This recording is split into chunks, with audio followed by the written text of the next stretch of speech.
Tyrone, ano ba namang klaseng tanong yan? Ganyan ba kababa ang tingin mo sa akin? Sorry po. Nagugulan lang ako. Nagsiselos sa akin si Via. Pero wala namang basihan yung pagsiselos niya. Sa inyo naman po ako maniniwala. Siya ang masamang tao. Mapanakit siya sa kapwa. Eh kahit nga kayo na walang kamuwang-muwang, pati kayo dinadamay niya. Eh kahit nga si Bel ginagamit niyang armas para lang makasakit sa kapwa. Alam mo anak, ang dasal ko talaga, tigilan na tayo. Huwag na tayong pakialaman. Gusto kong bumalik na sa normal yung mga buhay natin.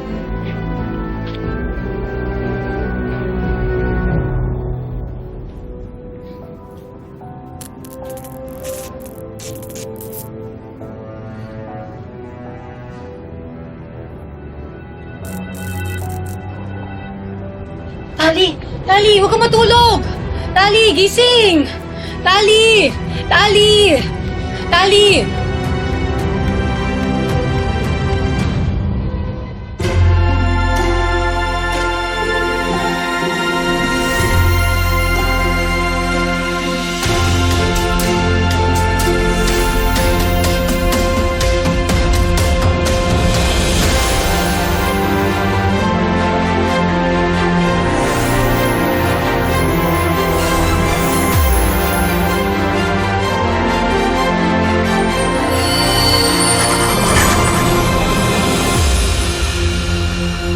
Ali, huwag kang mag-aalala, okay?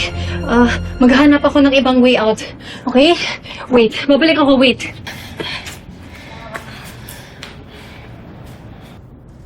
Bel, pwede bang magtanong?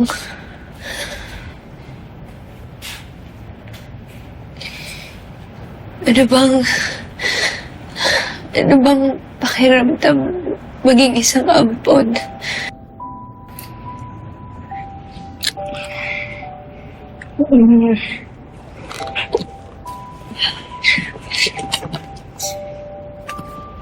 Hindi madali para sa akin. Pero thankful ako na may mga kumukup sa akin. Pero may feeling pa rin ako na parang hindi pa rin ako parte ng pamilya. This? This is what you've been wasting your time on? Oof. Ang bilis ko mairita dyan sa Bel na yan. Palibasa kasi, hindi ko naman siya anak. You mean to say magkukotse ka pa? No. Mag-commute ka? Wala kang aasahang suporta sa akin dyan sa beauty contest na yan. Kasi bakit ka naman sasali dyan? What for?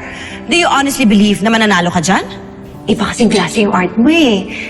Hindi naman to yung pang-dessert or pang-pastry display lang. Sorry, Mommy.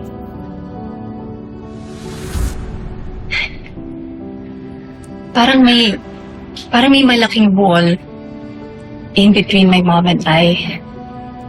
And alam ko na kahit ano pang gawin ko, she will never accept me. Alam mo, pareho tayo ng nararamdaman. Pero, mahal na mahal ka ng nanay mo. Di ba si Miss Rosel? Sobrang maalaga, papagmahal.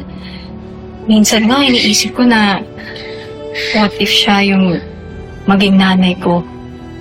For sure, mas maging masaya ako. Hindi siya naging mabuting nanay sa akin, Bel. Paano mo nasabi yan? Kasi, Bel, parehas tayo. Ampon din ako, Bel. Wait, hindi ka anak ni Miss Rosel?